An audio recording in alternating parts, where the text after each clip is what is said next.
Hello and welcome to the Paul Green Comedy Podcast. This is for December 12th, 2024, episode 350. Oh man, we are down to the final countdown. 15 more episodes till I hit my 365 episode goal of my daily podcast. This is stand-up comedian, improviser, actor, and dreamer Paul Green, sharing my journey as I pursue my dreams and hope that you will pursue yours as well. Man, I am in full-on recovery mode. I have been traveling so much, coming off a long road trip.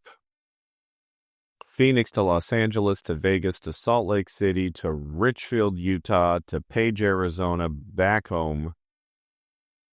And as soon as I got back into town, I pretty much didn't even have time to rest or recover. I went straight to a corporate gig in Phoenix, left that gig, drove straight to the gym, and then straight from the gym to JP's Comedy Club in Gilbert, did a long set, and then finally got to go home and start recovering. So let's recap. Someone mentioned in the comments that I did not recap how the show went in Richfield, Utah. So let's talk about that. So it was a very interesting private show. It was for a company called Jorgensen's. And so what Jorgensen's is, there is this family in Richfield, Utah, which is this small town kind of out in the middle of nowhere up in Utah. It's a beautiful area, though. The drive was like just driving through a Bob Ross painting. And it's this small town, and Jorgensen is this family that pretty much just owns the town. So, Jorgensen is, kind of the patriarch of this family up there. And he owns like 6 businesses. He owns, that I remember, he owns a Chevy dealership, a Ford dealership, a motorsports, retail center. They sell ATVs and motorcycles. He owns a workout gym, like a bowling alley, an arcade, maybe some other stuff. That's just all I remember. And so it's just this guy and his wife and his kids and kind of their extended family all run all of these businesses, and they sort of run the town from what I could gather. And so they had their big holiday party for all of their employees of all of their businesses. And there was like 200 people there. So, that's kind of a unique audience to perform for. And they were incredibly welcoming, and a really good audience, all things considered. I did sort of my debriefing of how corporate shows go, because they're sort of a high risk proposition, because they can go very bad very quickly. I've had some incredibly difficult corporate gigs. Sometimes, you'll do like a corporate gig and it's like at some super fancy hotel ballroom and it's catered, and all of the employees there are just drinking because it's open bar and they're all drunk, and then they're having dinner and it's just sheer chaos and everybody's just talking and drinking. You know, I've done these in front of like 500 people before. It's like madness. And and like during dinner, then they'll be like, all right, everybody, we have some entertainment for you. Enjoy. And then like, we hop on stage. I used to work with an improv troupe that did tons of corporate gigs. And man, sometimes it was just so brutal trying to get on stage and trying to get like 500 drunk, energized employees at a party to like stop eating dinner and actually pay attention to us. Oh, so they can go bad. So, you just really never know what the situation's going to be, how receptive the audience is going to be. In these private gigs, if they're going to be run well, if there's going to be a good sound system, if, the employees even know there's going to be entertainment, if they know to not have you try to do the entertainment during dinner. Sometimes these private gigs will be like, oh yeah, just sort of entertain everybody while they're eating dinner because they're just trying to pack everything in, and they don't realize it's like, no, it is nearly impossible to entertain people who are eating. It's like, no, have dinner and then have the entertainment. So anyway, so we show up to this little town, Richfield, Utah. The show was at their fairgrounds. So we we show up to this fairgrounds, and it's kind of hard to describe there was like the fairground, there was like a kind of a football-esque type thing, although it wasn't really a football field, but stands where they probably do like rodeo type stuff. But then there was this huge building, which, I mean, it was literally just a big, gigantic open space building. It was just like four walls. You walk in just a huge reception hall. I mean, gigantic. Like, think of like the largest hotel ballroom you've ever seen. I mean, it was about that size. And, super high ceilings.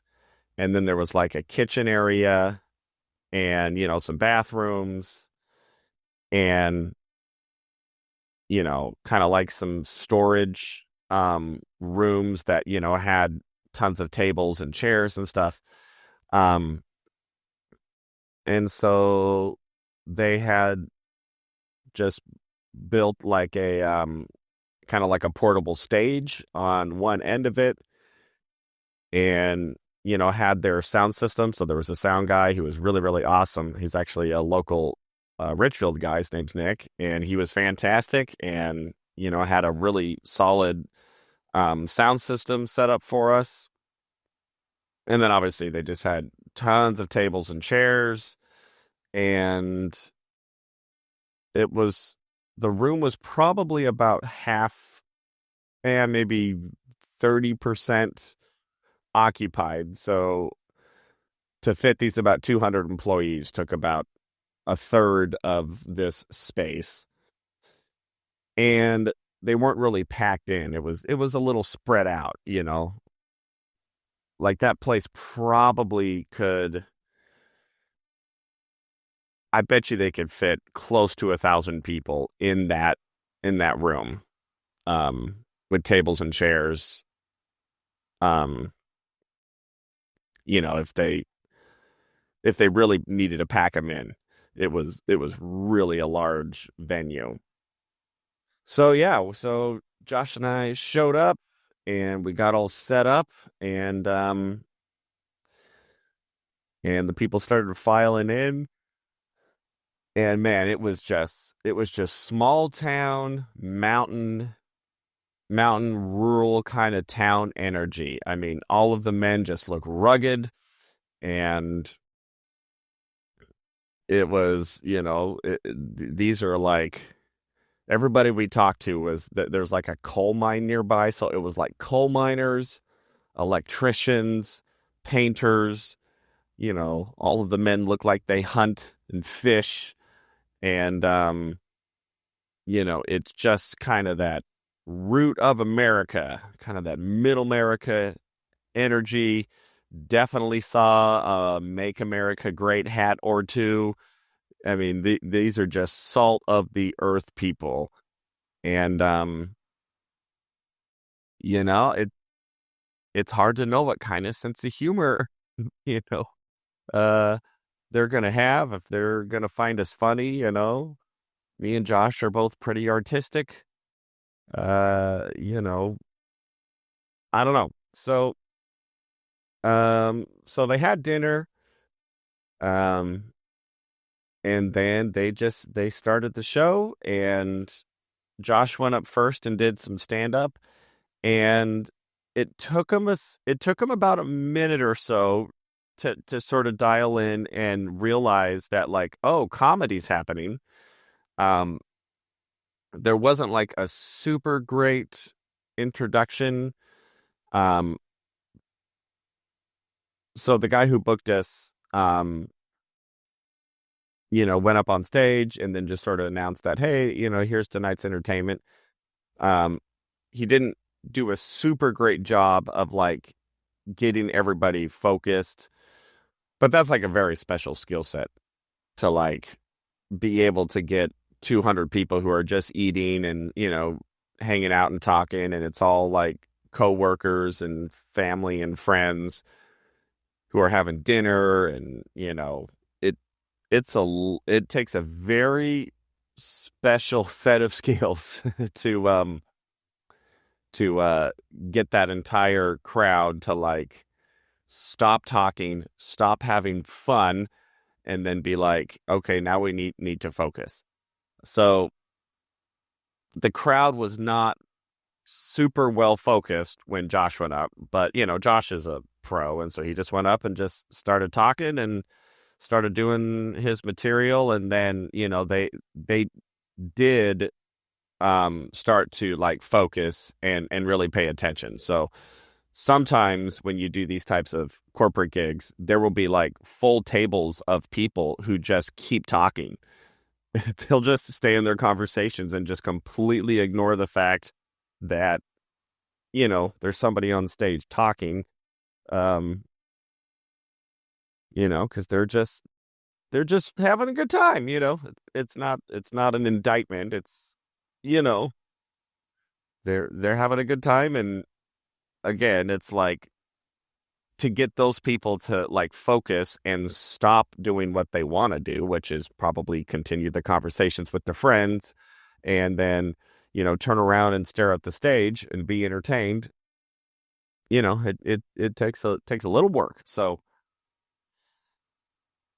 anyway,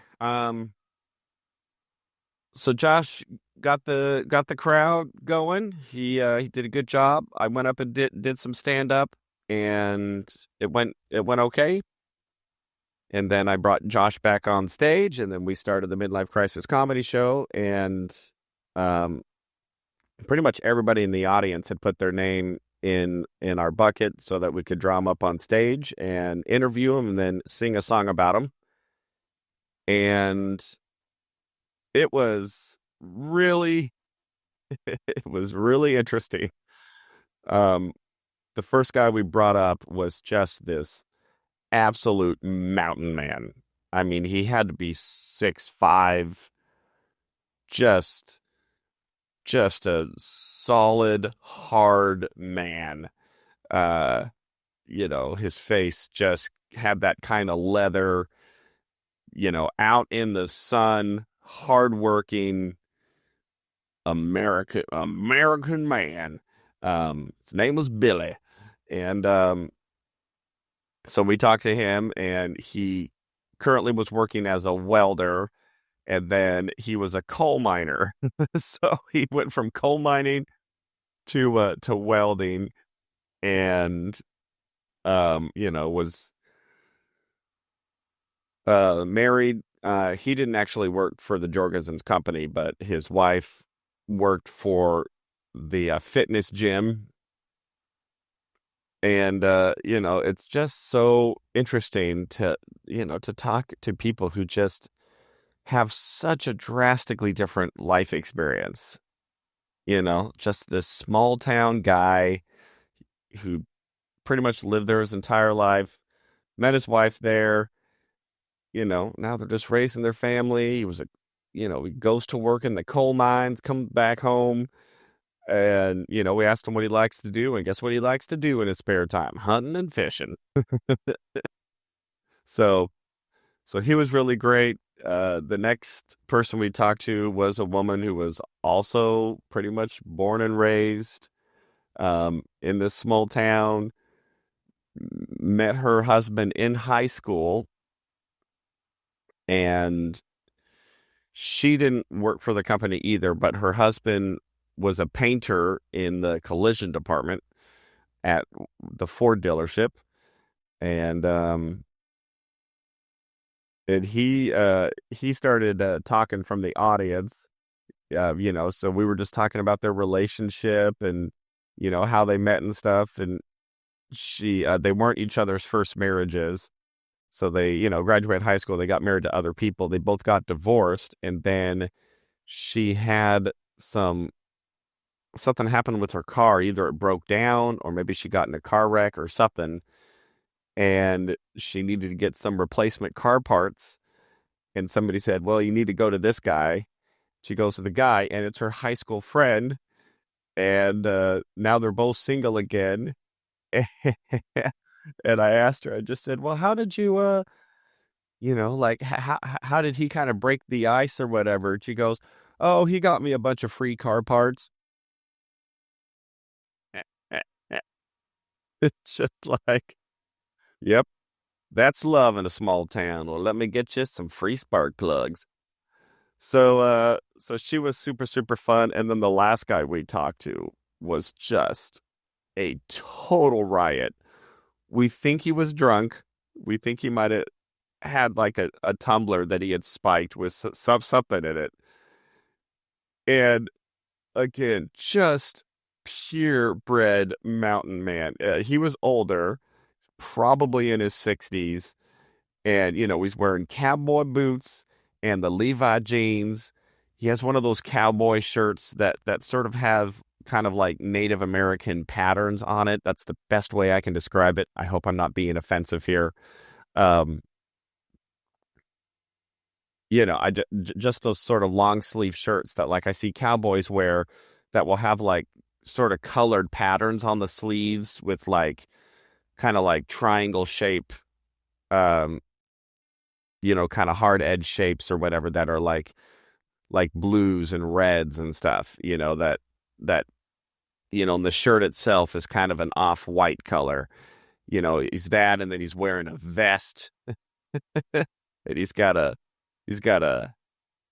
baseball cap on, um, that has like a semi truck on it, and his name was Fudd, and he's got the big thick gray beard, and again, just like that hard skin, and and just a thick, solid man. Not fat, not overweight, but just a solid, thick mountain man. And he was so much fun because he's kind of drunk, and so he's just like cracking up at everything, and just like, you guys should not have called me up here. Oh, it's gonna be crazy up here. It's so like that. And so he was just a total blast. And again, he was a truck driver, semi truck driver for like 30 years, and now he drives a school bus. And he said it used to be an electrician, but it turns out he was colorblind, but he didn't know it until he almost killed his brother. I guess he snipped the wrong wire or something because he was colorblind. And then he told this story about how he was driving truck in El Paso and the traffic lights are horizontal there. They're not vertical. So he's colorblind. So the only way he knows how to stop and go is by the position of the light because he can't see the color. But when they're horizontal, he didn't know which direction was red and which direction was green. So he said he ran like 3 lights and got pulled over, and the cop had to tell him what direction the stop light was on. Oh my gosh. So he was super fun. We just had such a great time. And so we did the gig. Everybody after the gig was incredibly gracious. A lot of people came up and were just so grateful to have us there. And and that's the other side of these corporate gigs is sometimes letting go of self-doubt and supposed to. That was the second part. So cultivating fulfilling work and letting go of self-doubt and supposed to. And oh man, yeah, there's a lot to unpack. There's a lot to unpack with that. So fulfilling work. I mean, where do we even begin with fulfilling work? Because obviously, when you start talking about fulfilling work, you're going to brush up against the idea of can you be financially successful while also doing something that you find fulfilling? I think that's sort of the American dream, right? What was the phrase? If you love what you do, you'll never work a day in your life, right? And I struggle with that because I think of how many people, just have to survive. They got to take any job that they can get, and it's not like it's going to be fulfilling. It's like, no, they got a family or they need to provide, and it's maybe the job is soul sucking and draining, but they're not in a position to be like, well, I want to be happy at work. You know what I mean? So I have a lot of sympathy for so many people's reality, which is, they would love to be fulfilled at their work, but I don't know. I mean, how many people's skill set that they find fulfilling also line up with a job in the job market that is economically sufficient, to support their life and to support their family. So I love the idea. I love the concept. And if I could have one wish this Christmas, it's that everybody would be fulfilled at work.